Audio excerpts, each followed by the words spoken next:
Assalamualaikum warahmatullahi wabarakatuh. Perkenalkan, nama saya Elsa Putri Priscila, NPM saya 1950-365. Saya dari kelas B dan saya dari program studi Pendidikan Bahasa dan Sastra Indonesia FKIP Unpas Bandung.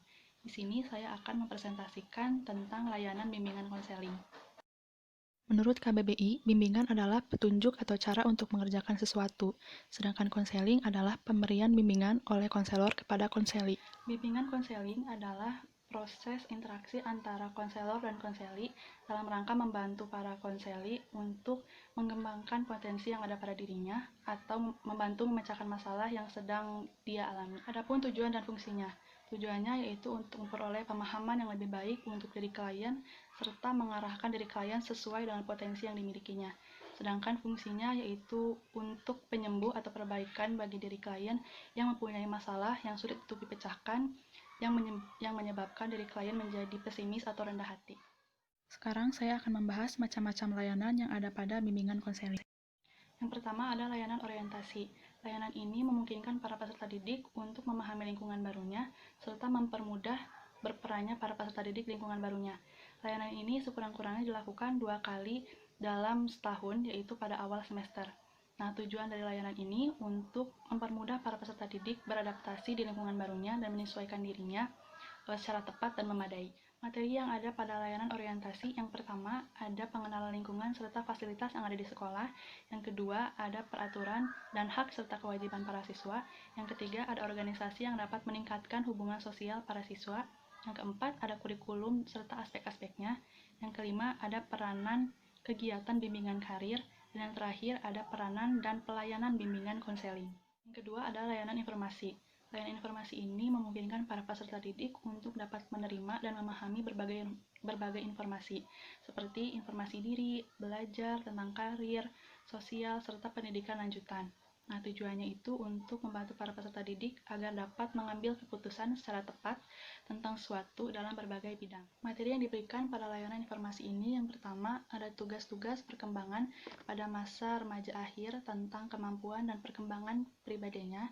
Yang kedua ada usaha untuk mengenal minat dan bakat kita. Yang ketiga ada tata tertib sekolah seperti sopan santun dan tata krama. Yang keempat ada nilai-nilai sosial dan adat istiadat. Yang kelima ada mata pelajaran dan pembidangannya seperti program inti dan tambahannya. Yang keenam ada sistem penjurusan, yaitu seperti kenaikan kelas serta syarat-syarat untuk mengikuti ujian nasional. Yang ketiga ada layanan penguasaan konten. Layanan ini memungkinkan para peserta didik untuk mengembangkan dirinya dalam kebiasaan belajar yang baik serta mata pelajaran yang cocok untuk kecepatan dan kesulitan cara belajarnya. Tujuannya untuk menambah wawasan dan pemahaman serta mengarahkan penilaian dan sikap serta untuk memenuhi kebutuhannya dan mengatasi masalah-masalah yang sedang dihadapinya. Yang keempat ada layanan penempatan dan penyaluran.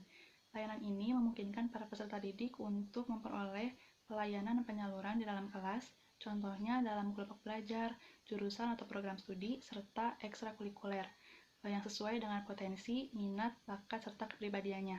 Tujuannya agar para peserta didik dapat mengembangkan minat, bakat, serta potensinya. Materi yang diberikan pada layanan ini, yang pertama ada penempatan kelas siswa seperti jurusan dan pilihan ekstrakurikulernya.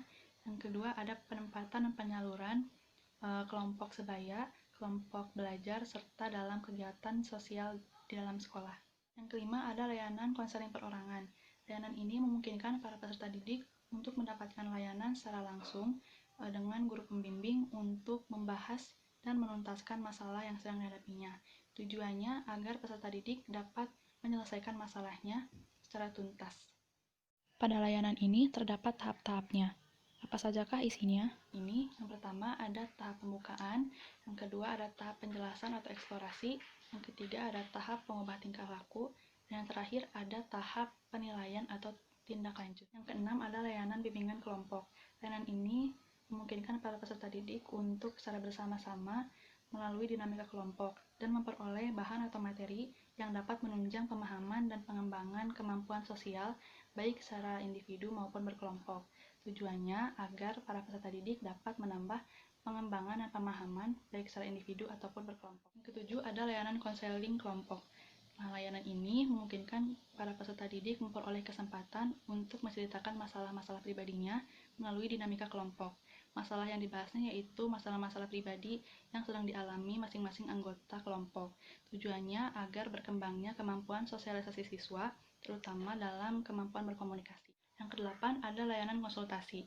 Layanan ini membantu para peserta didik untuk memperoleh wawasan, pemahaman, dan cara-cara yang perlu dilaksanakan untuk menangani suatu masalah.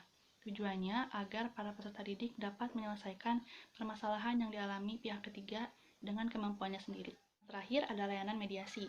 Layanan ini dilakukan oleh guru kepada 2 orang atau lebih yang sedang berselisih. Misalnya, 2 orang tersebut sedang berbeda pendapat, yang menyebabkan mereka menjadi bertentangan atau bahkan bermusuhan.